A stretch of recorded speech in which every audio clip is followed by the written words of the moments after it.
네, 안녕하세요. 120회 정보관리기술사 권태용이라고 합니다. 오늘 4교시 정보관리 해설을 맡았고요. 그래서 일단 4교시 문제를 보면 계산 문제도 있고 좀 이제 생소한 문제도 있을 수 있는데 일단 하나씩 살펴보겠습니다. 이제 먼저 1번 문제입니다. 오픈 플랫폼, 금융권의 오픈 플랫폼이라고 하면은 이제 당연히 오픈 뱅킹이 이제 생각이 나야 되고 그거에 대한 뭐 오픈 API 주요 기술 그리고 제공 기능까지 물어보는 문제가 나왔습니다. 출제 배경으로 보시면은 일단 최근에 오픈 뱅킹 정책이 좀 도입이 되고 금융결제원이나 뭐 이런 인프라에서 전면적인 개방이 있었고 뭐 마이데이터나 마이페이먼트 등 뭐 새로운 금융 서비스의 도입을 좀 추진을 하고 있는 추세라서 이 문제가 또 사실 뭐 제가 이제 시험을 합격했던 120회에서도 이제 오픈 뱅킹이 나왔는데 또 꾸준히 계속 나오고 있는 것 같습니다. 그래서 보시면은 일단 다 아시다시피 좀 요새 이제 금융권뿐만 아니라 기존의 플랫폼 IT 기업, 뭐 빅테크라는 뭐 말도 많이 나오죠. 그런 말들이 있을 정도로 이제 좀 약간 시장 경쟁을 촉진하고 있고 그래서 다양한 금융 서비스가 나올 수 있게 되는 그 이유가 이 오픈 뱅킹이라고 할 수 있는데 그래서 이 오픈 API 기반의 어떤 금융 생태계 변화 시사점이라는 그 보험연구원에서 나온 그 자료도 있는데 거기에도 뭐 내용이 잘 나와 있고요. 그래서 좀 보시면은 이 오픈 플랫폼이라는 게 결국은 이제 오픈 API와 테스트베드로 이루어져 있고요. 그래서 이 오픈 API에 대한 내용은 사실 이제 금융결제원, 아까 말씀드린 금융결제원에서 하고 있는 오픈 뱅킹 센터가 있습니다. 그 사이트에 들어가면 사실 이제 API에 대해서 세세하게 설명이 나와 있어서 이 내용을 보고 정리를 하시는 게 좋을 것 같고요. 서비스 API 7개 하고 인증 관리 API 2개 이렇게 총 이렇게 이루어져 있고 제공 기능도 당연히 이제 다양하게 관점을 나눠서 써주면 좋은데, 뭐, 아까 말씀드린 오픈 API와 테스트베드는 기본적으로 들어가게 되겠고, 인증 기술, 뭐, 파이도나 뭐, OAuth 2.0, 뭐, 이런 것들 들어가고, 어, 이상 금융거래 시스템이나 뭐, 금융 데이터 분석, 이런 내용도 들어가면 좋을 것 같습니다. 그래서 약간 고득점을 받기 위해서는 제가 아까 말씀드린 그 오픈 뱅킹 센터에 있는 내용을 가지고 좀 잘 오픈 API에 대해서 그 개수를 정확하게 제시를 하시면은 정말 고득점을 받을 수 있지 않을까 생각을 하고요. 그 배경도 이제 뭐 다양하게 쓸 수 있으니까 일단락에서 잘 풀어가시면 좋을 것 같습니다. 네, 2번 문제로 넘어가겠습니다. 2번 문제는 정보 이론 그리고 샤논의 제1정리, 2정리, 샤논, 하틀리 정리 이렇게를 물어보는 문제였습니다. 일단 뭐 제가 생각하는 출제 배경이 맞을지 모르겠지만 제 생각에는 아무래도 이제 정보 이론이 이 5G가 요새 많이 5G가 이제 요새 나온 기술 중에 이제 아주 핵심적인 기술인데 거기서 초광대역, 뭐 초저지연, 뭐 MMTC 뭐 이런 특성들을 좀 이렇게 보장하기 위해서 사실 뭐 대역폭도 중요하고 뭐 그렇기 때문에 이 이론 자체가 이제 뭐 조금 이제 중요하게 됐다라고 생각이 들고요. 그래서 이제 풀이 전략을 좀 보시면은 정보 이론이라는 개념을 일단 잘 써주셔야 되고 통신 시스템에서 전달되는 정보 전달의 한계 기준을 설명하는 이론이고 그 키워드로 이제 밑에 1정리, 2정리 뭐에서 나올 내용들이 기본이 돼야 되는 내용 키워드들을 꼭 포함을 시켜 주셔야지 좋을 것 같습니다. 정보량, 뭐 채널 용량, 엔트로피 이런 내용들을 꼭 넣어 주시길 바라고요. 샤논의 제1정리, 정보원 부호화 정리라고 하는데, 정보원 평균 부호 길이 L의 하한이 정보원 엔트로피 H가 된다, 이런 내용이고, 샤논의 제2정리, 채널 부호화 정리이고, 마찬가지로 R이 C보다 작다, 뭐 용량 내 오류 확률을 줄일 수 있는 부호화 및 변조 기법이 존재한다는 내용이고, 이제 마지막으로 이제 샤논 하틀러 정리는 뭐 다른 말로 샤논의 제3정리라고도 말을 하는데, 여기 제가 적어드린 수식 을 이제 제시를 정확하게 하시면 정말 좋을 것 같고 이 수식에서 어떤 게 비례 관계인지 뭐 이런 것들을 좀 많이 표현을 해주셔서 도대체 샤논 정리가 갖고 있는 의의가 뭔지 이걸 좀 잘 설명을 하시면 고득점을 받을 수 있다고 생각을 합니다. 다음 문제는 Z 검정에 대한 문제인데 통계적 가설 검정에 대한 관련된 문제로 출제가 된 것 같고요.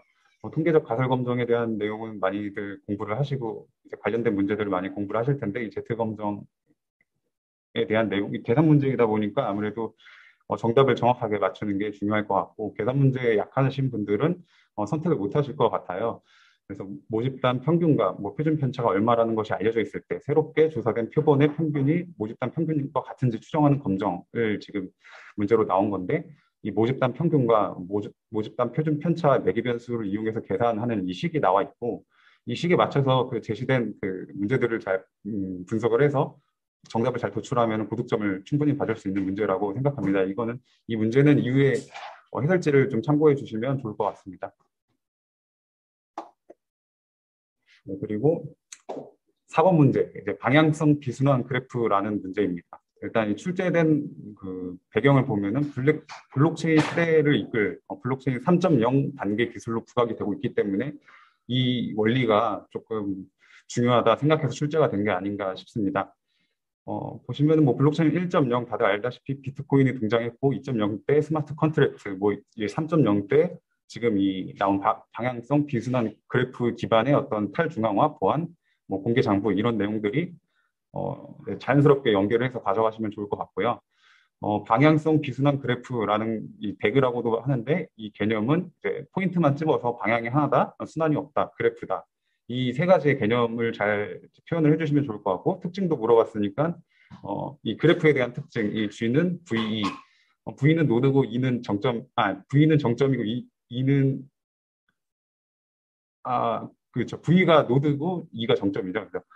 그래서 그 방향 그래프이면서 한 방향으로만 간다 이런 내용하고 그리고 출발 노드에서 시작해서 다시 출발 노드로 돌아올 수 없다 그게 순환이 없다는 내용인데 그런 특징들을 잘 또 표현을 해주시면 좋을 것 같고 위상 정렬이라고 해서 이제 이 주어진 그래프를 위상 정렬로 풀어가는 거를 이제 제시를 하라고 지금 문제에서 요구를 하고 있는데 순서에 맞게 위상을 좀 나열하는 그런 위상 정렬 그래프면서 이제 정렬하는 그래프를 위상 정렬이라고 하는데 이 단계가 여기 써드린 것처럼 이렇게 될 것 같습니다. 각 노드들의 일단 진입 차수를 계산하고 그 진입 차수가 0인 노드에 대해서만 Q에 삽입을 하고 그 Q에서 노드를 꺼내서 연결된 반선을 제거하고 제거로 인해서 진입된 차수가 0이 된 노드를 또다시 Q에 삽입하고 그리고 위에 있는 3번, 4번을 이제 반복하면서 Q가 비어 있으면 결국은 이제 종료되는 그런 정렬 알고리즘을 가지고 있는데 구해 보면 일단 위성 순서는 여기 써드린 대로 4번부터 시작해서 5로 끝나는 그 순서로 될 것 같고요.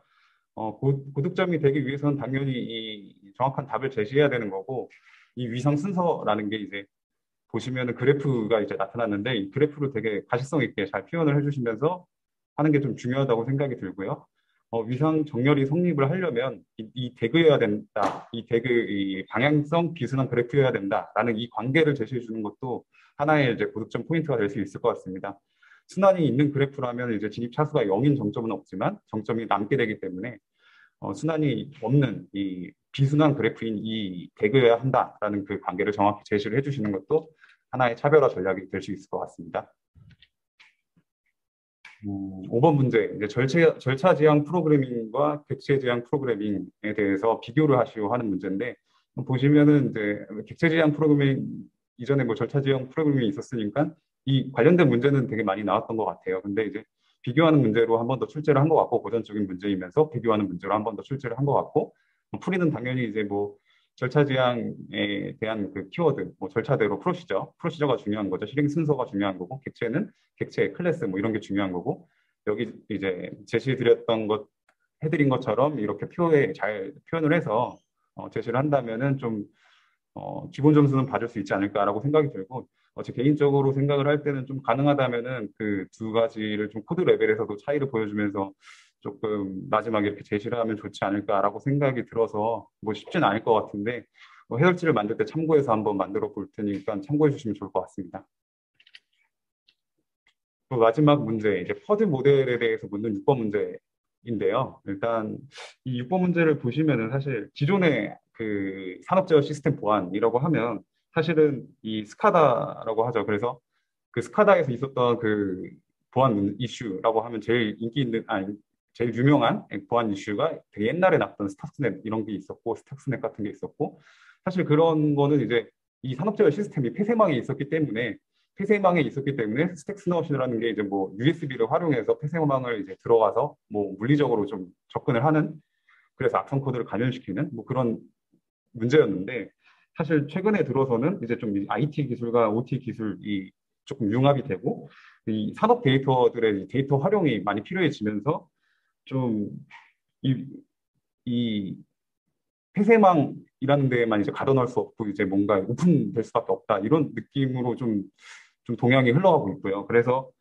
이제 필요한 게 이제 폐쇄망이 아니라 이제 IT 영역까지 아우를 수 있는 어떤 보안 모델이 필요하다 해서 나온 게 이제 이 모델이다라고 저는 이제 생각을 하고 있고 그래서 이 산업제어 시스템이 보안 업계에서 참조 모델로 사용하고 있는 그런 퍼듀 모델이다라고 해서 조금 개념을 잘 써주시면 좋을 것 같고요.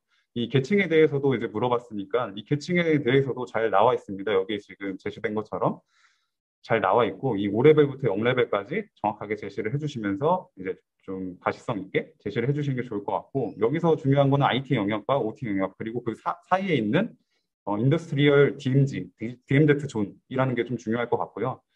각 계층에서 어떤 역할을 하고 있는지를 잘 풀어서 써주시면 고득점을 맞을 수 있을 거라고 생각을 합니다. 보시면은 이제 그 발전제어 시스템 보안 모니터링 기술 동향이라고 해서 올해 1월에도 이제 나왔었고요. 기술 동향이. 그래가지고 문제가 조금 뭐 고전 문제이지만 최신도 반영을 한 문제이지 않을까라고 생각이 듭니다. 네, 이상으로 저는 이제 4교시까지 해설을 마치겠습니다. 감사합니다.